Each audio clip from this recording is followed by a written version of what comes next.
So, Mike, tell me about a pretty good running back that appears to be coming off the board on Wednesday. Yeah, that would be Jonas Walton from Carrollton, Georgia Central High School. Yeah, and this is someone who Notre Dame offered last year, Darren, but never really seemed to make much of a move for him. In large part, he just wasn't able to visit campus. That's a pretty important thing in the recruiting world. You guys know my mantra of follow the visits, and he gets his offer from Dylan McCullough, and didn't get up to campus. So he got his offer for Pot of Gold Day in March of 2024, but didn't get to Notre Dame until January 2025. And Darren, it's like in following and covering Notre Dame football recruiting, there's just sometimes it's like, all right, I've been to Carrollton, Georgia a few times. It is just like it is deep South. Football is life. He's got all the big SEC offers. It's like Notre Dame, really? Like this is like Dylan McCullough went to see Jonas Walton all the time at Central and Carrollton. It's like, really? So I'm all right. But he gets up to campus. You hear the reviews and talking to sources. And then I got to talk to Jonas. I was like, oh, I see it. I see it. This is a Notre Dame kid, 100%. One of the nicest, most intelligent kids. Like Notre Dame kids really are just everywhere. And I was like, all right, I get it. I see it. And Jonas will be coming off the board Wednesday. He's announcing his decision with On3. I believe it's 3 p.m. Eastern time. Tennessee, Alabama, Florida among the finalists, of course, with Notre Dame, and then Stanford. Mhm. I should have had a better idea early on when I knew that Stanford was a contender here, because obviously if you're looking at Notre Dame and Stanford, then you're very high academic kids. So yeah, like I said, man, Notre Dame's got this national recruiting brands. They can go from coast to coast, and you know, like whether it's a Cincinnati Catholic kid or out in New Jersey or Chicago kids, there's just like, all right, like you go to a Jesuit school, but they can also go to I forget, Greenville, Georgia, and landed Tavius Scrap Richardson last cycle, or like they can go down to Miami and get Davian Dixon at a public high school in Palmetto. Like they really can go everywhere and land prospects. And Jonas Walton, it seems like he's trending towards the Irish. Steve Wiltfong put a prediction not too long ago for Walton to end up at Notre Dame. So I'd say that they're the team to beat. Florida, I know he likes a ton, and I always have Florida reporters texting me asking about what's going on with Jonas Walton. So I think Florida, and that's definitely a program to watch. But just in reading the tea leaves, it looks like the Irish, are in a good spot with him. And if they're able to land him, Darren, and pair Jonas Walton with Javian Osborne, I mean, goodness gracious. I mean, what a pairing that would be. I'm about to pull up to look at the rankings. And so Walton, the number 10 running back according to the On3 industry ranking, Javian Osborne, the number 8 running back per the On3 industry ranking. If you can get 2 top 10 running backs in the country, that's really as good as it gets. For people that are listening on WSBT Radio, Mike was showing a video package of Walton. He can hurdle defenders like Jeremiah Love. We saw that. And a question for the high school coaches: why do they continue to kick off to him? He took a couple of kickoffs back. That's the last guy I'd want touching the football.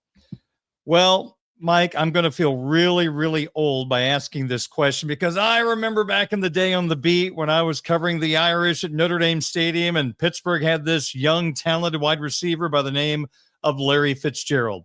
That was a long time ago, because he's already had a great NFL career. He's retired. And now we're starting to talk about Larry Fitzgerald's son. So how good is he? And are the Irish interested?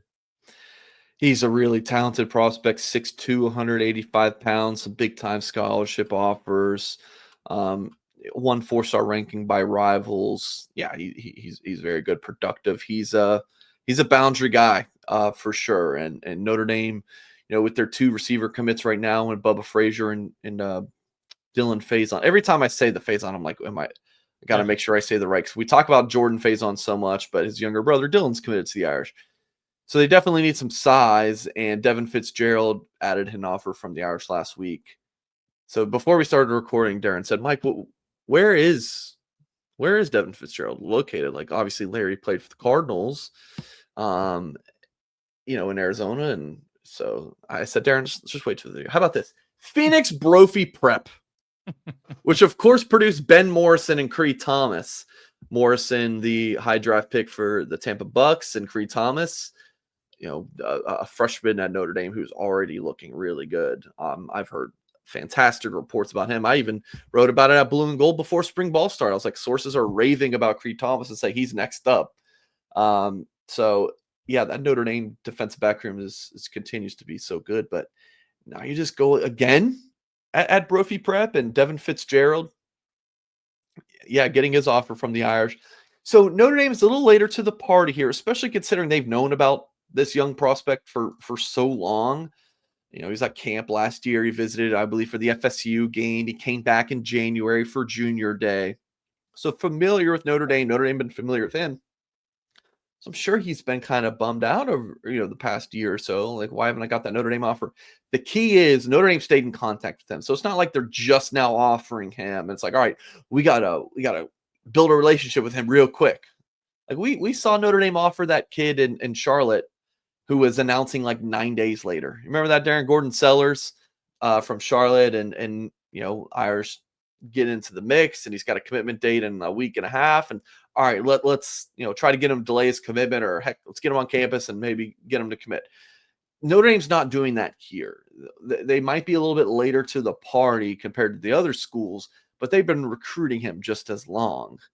So the scholarship offer is there.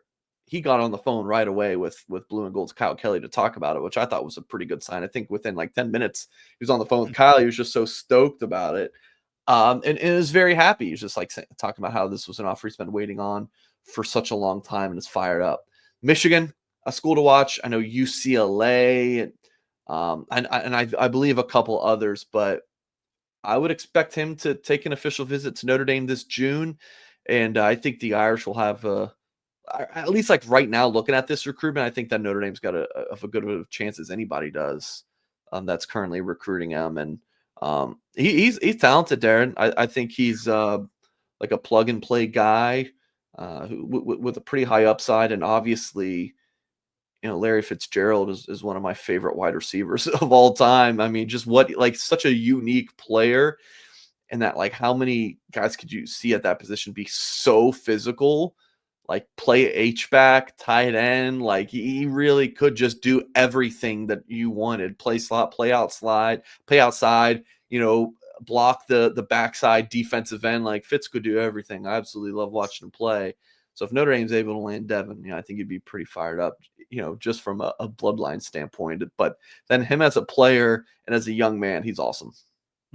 He delivers what you expect. Physical, great hands, and win 50-50 balls. Just kind of what you would imagine of a Fitzgerald wide receiver.